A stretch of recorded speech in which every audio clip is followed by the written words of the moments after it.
Everyone, welcome again to MJS Coaching Football, and thank you for watching my channel. I do really appreciate it. Today, in this video, I'm going to talk to you about one of our single plug blitzes from our sim pressure package. I'm going to have it diagrammed for you in the 4 looks we give in our disguise. So, the big aspect of this, quite honestly, is how do you teach it? And so for us, what I hope is obvious in our base 3-4, this pressure and the way we cover has been taught, and it's been taught against the 3-by-1 because when we line guys up in our sim pressure disguises, sometimes they can be like a fish out of water. It's a whole new world. And so they have a tendency to forget the fact that you're supposed to blitz that A gap, then you still blitz that A gap. You're just starting from a different spot. And same thing with the defensive lineman. And a big a part of it is how you cover, right? How do you cover up 1, 2, and 3? How do you combo the running back, et cetera, et cetera? Because again, with the exception of secondary, the front 7 guys, they're in different spots. They're not used to being where you put them in these sim pressure disguises. All right. So I'm going to take a fair amount of time to make sure you understand that part of this. Okay. So we call this a Mick single plug. We don't say single plug, but the Mick is the call with utilizing one of our 4 disguised sim pressure fronts. All righty. And so in this particular case, the personnel is for our 5 front system or our 3 down, which is the basis of our system, right? 3-4. I'm going to go through these 3 very important key terms and then bring the whole concept, that being a sim pressure concept, to life for you. So first up, what is a single plug concept? In this case, Mick, one inside linebacker, our Mike, is going to blitz A gap. Okay, so A gap, right? My apologies. So it's important that you understand at least enough. For us, any of the pressures that begin with the letter M is the Mike linebacker. And for us, a plug blitz or a plug concept is B gap to B gap. Okay, so these are predominantly run pressures. We do have some plug pass pressures based on reading certain offensive linemen, but that's a whole nother playlist. Okay. So here's the huge coaching point for this video. Number 2, different starting point. Yes. And that's what tends to get the guys a little bit nervous. However, same end point. And eventually they get it. All right, so Mick. All right, so what are you doing a Mick if it's a Ringo? What are you doing a Mick if it's a Lucky? Well, you do the same thing, but you're just starting in a different spot. All right, and that's going to become an even bigger focus momentarily once I start bringing this to life for you. Okay, different starting point, same end point. Don't assume. Never assume. Oh, well, he knows that blitz cold. Yeah, but when you're putting him in a spot he's never lined up in, all of a sudden, all that knowledge tends to get lost somewhere. Okay? And then, how do you cover, right? And 3-by-1's the toughest. The coverage spin is to the 3 receiver side. That's our 3-by-1 rule. Doesn't matter which side the blitz is going to be on, left or right. We're going to spin the coverage to the 3 receivers. All right, so we're going to spin to the 3 receiver side. That is automatic. Okay, so again, if that is not customary in how you do things, then you got to really make a big deal out of, in this situation, the automatic is we spin the coverage to the 3 receivers. Okay? So what I'm going to do now is we have our Atlantic, Pacific, Mass, and Cali. Those are the left and right. It's total of 4, but those are our 2 sim pressure disguises, right? Sim pressure disguise front looks. And I'm going to start in the Pacific and then work my way clockwise. Pacific, Atlantic, then go Mass, Cali, right? Complete the clock. So I got in each case, it's 3x1 with the 3 receivers to our left, hence the Liz. Okay, so it looks the same, so you can see the difference. Okay, so the way we do it, when it's a man coverage look, we got ace, deuce, and tray, right? 1, 2, 3. Ace. How we determine the combos in terms of names, if it's the rover and the backer, it's a Rob combo. Rob, right? Rover, backer. If it's the backer and the dime, it becomes a bad combo, backer and dime. And for today, the only 2 combos you're going to see are Rob and bad because the Mike's involved. It's his blitz, right? So since, excuse me, the receivers, 3 receivers are on the left, it's a Louis, Louis, Louis, Louis. We're spinning to the left. All righty. So I have the Mike Lineberg boxed out here. So as you can see, these are our 3 defensive linemen. And when I say that, I'm talking to subscribers. So non-subscribers, push that button. The entire defensive line is like the stud. A defensive end's head up on the center. That's what I mean by he's a fish out of water. He never does that, right? Well, he does it in our sim pressure disguises.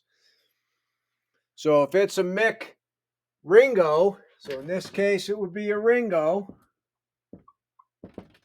you just say to the stud, what are you doing to Mick Ringo? I'm in Seagat. Well, you still are, right? Different starting point, same ending point. Mick Ringo knows, what do you do? I'm in the left A, right? A away. 3 technique on the guard to get to the left A, right on the left. He's just going to have to tag across. To the end, right? What do you do? Seagat, well, do it, right? So for him, he's the guy who's the least out of position, okay? So I'll take care of them first. Ball snapped. So what's meant by first, second? He's got to get to his C gap first. He's got to cross the face of the mic. So the mic has to punch off. So right out of the chute, by punching off, the guard doesn't think he's blitzing. So when he crosses face, he now plugs the A gap. So right out of the gate, hopefully you would see, we'd call this fully expecting it to be a pass play or a drop play. Okay, something that would involve offensive linemen giving a little bit of ground, even if they're hard setting, right? It's not a zone or a gap scheme trying to knock us off the ball. Excuse me. Okay, so that's what's meant there. The backer and the rover here, since they're in combo, the rover's in the best position to run across, so we have a linebacker on either side of the center, which is what we would prefer. So then if he comes to this linebacker, he takes him, and this linebacker now mirrors the quarterback and vice versa. Because, what if the running back's off? I have him in pistol, but what if he's offset here and he flares that way, away from the 2 linebackers? Well, he's running and he can chase the flare, and then now he can get back and mirror the quarterback. So that's why we do it that way. Okay, on the snap of the football, we show the 2 high middle open look, right? He's going to screw down. He knows deuce. He's got number 2. He's going to rotate middle third. He's got 1 ace. He's got 1 ace. He's got 3 tray. So that's how the Mick in the sim pressure front Pacific would look. Working over to Atlantic, right? So the 3 receivers are left, so we're going to spin left, right? Boom, done. Now the Mike linebacker is lined up on the left, so it's a lucky. Doesn't change anything with the coverage, but it does change the assignments for the 3 defensive linemen. So now the end's the fish out of water, head up on the center, right? So same deal. Mick with a lucky end. What do? C gap. Well, same thing, right? What do? A gap away. So right A gap. Right? Same deal. C gap. So again, here we go. Ball snapped. He's got to punch out. Get the C gap. He goes first. He goes second. Right? He's already here. So that makes it easy. Okay. Excuse me. He's the tray defender. So the backer is going to be in that position. He's in pretty good shape. Screw down. Rotate over. Ace is ace. So obviously, if the running back does something right out of the chute, this backer would just go chase him, hug him up, and then he would be in a position to mirror. Same thing. If he comes here, he could go hug him up, and now he's in the positions, but I'm just drawing it up pretty basic for the time being. So it's the same exact blitz. Again, you just approach your players. Okay, Mick, Lucky, what's your assignment? Mick Ringo, what's your assignment? When I say that, I'm talking about the defensive lineman. So now over here, right, mass, again, 3 receivers left. So it's going to be a Louie. Whenever the Mike linebacker is stacked, so in Mass and Cali, it's automatically a Ringo. Okay. So that now in this case, we're back to it's being a Rob combo because he's Trey, he's Deuce. So he doesn't have to punch off, but he does. So now same deal. When on the outside here, he ran across, and he's on the outside here. He's going to run across, and now he's going to punch off. So we have a linebacker on either side to combo the running back, right? So now the first, he's moving there. Since it's Ringo, he's got to cross over to the left A gap. So it's like our stick move, 2 gaps. And then once he crosses face, he'll plug the A gap. So again, in the pass protection, the protection would have set itself by now. So as an example, to answer the question, if this guard locked on to the nose, the Mike would go butt side of the guard because that would be wide open to answer that question. Ball snapped. He's Deuce. He's Trey. He's Ace. Rotate middle. He's Ace. Last but not least, Cali. Because he's stacked, it's automatically Ringo. Okay. We're going to spin left, Louie, because the 3 receivers are left. So now here's a huge difference, right? When the 3 linebackers, backer, rover, and dime, are away from the 3 receivers, you have a couple of ways you can do it. Because of the angle and the athleticism, we tend, not always, but tend to take the whip safety and make him the tray defender. And then this is either a hybrid or an actual defensive back in this situation. So we feel comfortable making him the middle third defender because we got ace, ace, ace. There's the tray. So now, right, it's a Ringo. He's going to go first. Okay. Since it's a Rob, again, he's the outside. He's going to come across the field. He's going to come back. So we got the combo on that running back.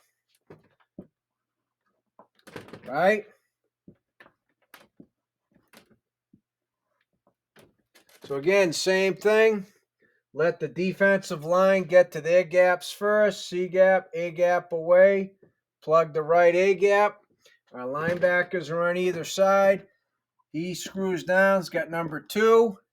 What he does on the snap is it's a race, and he's got his eyes on number 3. So it's a little bit like our check pit. Again, non-subscribers push the button. He's both poaching number 3, but he's reading number 3's route and release as from the snap, so he can see if it's a vertical, he'll change his angle. If he's out, he changes his right. So that's why we feel pretty good about having our safety be the tray, and this dime just literally turning and sprinting in his crossovers back to the middle of the field and then bouncing up and reading things. And that's an awful lot for any quarterback who's got his eyes down. He's got to catch it. He's got to find his read key. And meanwhile, all this stuff's going on in front of him. Woo! Okay. So, again, if you start from the concept with your guys, all right, you're starting in a whole different world, right? You lined up on the center defensive end. But at the end of the day, if you're supposed to be at C gap, when the ball snaps, you're going to get the C gap. It's got a little further to go. Same thing for the nose, who's usually over the center, is now, 3 technique on the guard left. Just cross his face, getting A. And the same with your linebackers. If you're on the line, you got to punch back, whether you're the blitzer or not. When you have both linebackers on the same side and they're both comboing the running back, the outside linebacker, okay, so right here, sorry, if he was coming over, here he is here, Rover in the backer, Rob, going over, Rover and backer, Rob, going over, right? Backer and Rover, Rover going over. It's the outside linebacker, which is who we want to be the guy to have to get across to the other side because he's more athletic than the backer. Okay, so if you build these things in, it makes sense. It's going to put your players in the best position to execute the call, and at the end of the day, you're much more likely to have a big sack at the end of the play. Thanks again for watching my channel. I do really appreciate it.